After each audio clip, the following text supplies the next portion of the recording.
कोकणामध्ये गेलं की मासं खायचं म्हणतात. फायनली आम्ही एवढा मोठा मासा घेतला. नमस्कार, मी विलास वाकचौरे. कोकणातील एका बीचवरती गेलो. त्या ठिकाणी मासं खरेदी केलं, माशाची कटिंग केली आणि नंतर फायनली मासं शिजवायची वेळ आली. आमच्याकडे काही पातेलं नव्हते. मागच्या व्हिडिओमध्ये तुम्ही पाहिलंच होतं. शाकाहारी आमच्यामध्ये 2 होते, त्यांना शाकाहारी आणून दिली होती. त्यांनी देखील जेवायला सुरुवात केली. इकडे आम्ही पातेल्यामध्ये भात लावला होता.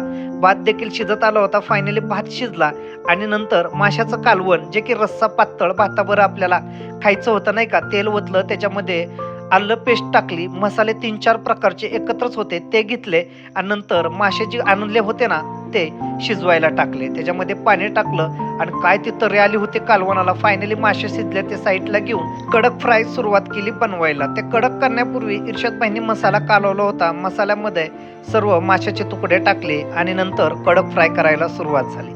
कडक फ्राय होत होते, तो मासा होता सुरमई. सुरमईचा कडक पीस एक घेतला, दुसराही पीस घेऊन आम्ही त्या असणाऱ्या पंतरवाडीमध्ये ठेवला. पण इकडं कडक पीस होत होते आणि झालेले पीस तिकडं संपत होते.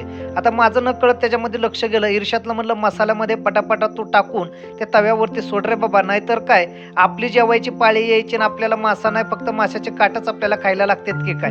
नंतर इर्षादने पण माझं ऐकलं आणि एकाच टायमाला 6-6, 7-7 तुकडे त्या कढईमध्ये टाकले. नंतर मी पण त्या कढईतील असताना मासाला पटापटा हलवून नंतर जेवायची वेळ आली. नमस्कार मित्रांनो, व्हिडिओ कसा वाटला नक्की सांगा.